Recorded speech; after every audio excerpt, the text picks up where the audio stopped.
Have you ever felt like there's some kind of hidden power inside you? You know, a secret operating system that, if you could just figure out how to use it, could completely change your life? Well, according to Joseph Murphy, that feeling is absolutely right. And in the next few minutes, we're going to find the keys to that system. I mean, think about it for a second. We all know people like this, right? One person just seems to have everything go their way, while someone else who's just as smart or talented seems completely stuck. Is it just luck? Is it fate? Or is there something else going on? Something beneath the surface? Well, the book's big idea is that the difference isn't out there. It's in here. It's a creative force that every single one of us has, but most of us have no idea how to direct it. So let's pull back the curtain and meet the two operators running the show inside your head. Okay, so to really get this, you have to understand that you have one mind, but it works in two totally different ways. The best way to picture it? Just imagine your mind is a ship, and on that ship, you've got a captain and you've got a crew. This right here breaks it all down. On one side, you've got your conscious mind. That's the captain on the bridge. It's your thinking mind. It analyzes, it makes choices, it gives the commands. But then you have the subconscious mind. That's the crew down in the engine room. It's your feeling mind. And here's the crucial part. It doesn't reason or argue. It accepts any command the captain gives it, no questions asked, and works 24/7 to make it happen. It is literally the builder of your life. And this is the whole relationship in a nutshell. The captain, your thinking mind, is in charge of giving the orders. But it's the crew, your powerful emotional subconscious, that actually drives the ship and takes you to your destination. And this whole partnership operates on one simple, unbreakable rule, a fundamental law of your mind. Okay, so let's get into the operating manual for this powerful, unquestioning servant. If you can just grasp this one single law, it's like discovering the source code for your own reality. And here it is. The law of your life is the law of belief. What that means is your subconscious mind will take any thought you consistently think and feel and accept it as a blueprint. It doesn't care if the thought is good or bad, true or false. It just takes the instructions you give it and gets to work building your life from that exact plan. And this is where it gets a little bit dangerous, right? Because this incredible power is totally neutral. If you feed it thoughts of success, health, and happiness, it will build you a paradise. But if you consistently feed it thoughts of fear, doubt, and lack, it will just as faithfully build you a prison. It's an impartial builder. It just uses the materials you hand.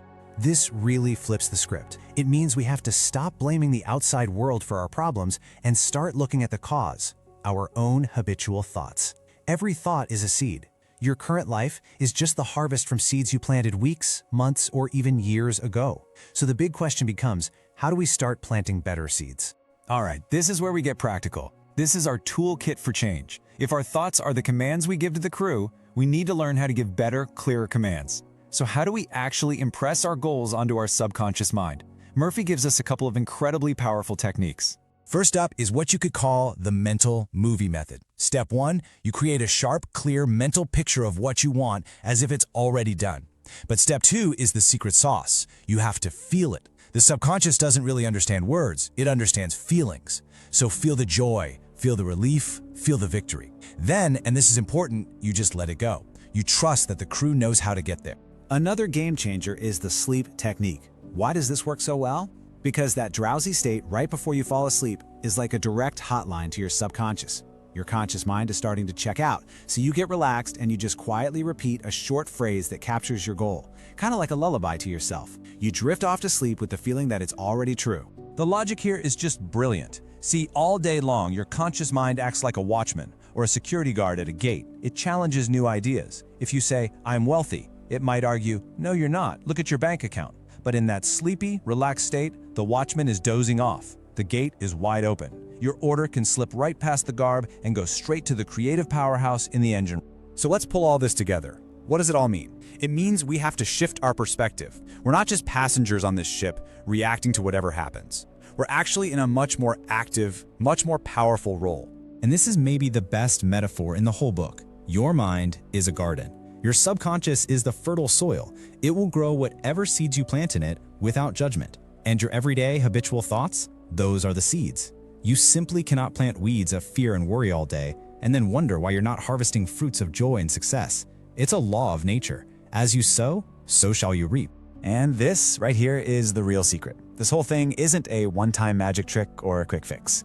It's about becoming a conscious, vigilant gardener of your own mind. It's about the daily discipline of pulling out the negative thought weeds as soon as they sprout and deliberately, consciously planting the seeds of the life you actually want. So we end on this simple, profound truth. Change your thoughts and you change your destiny.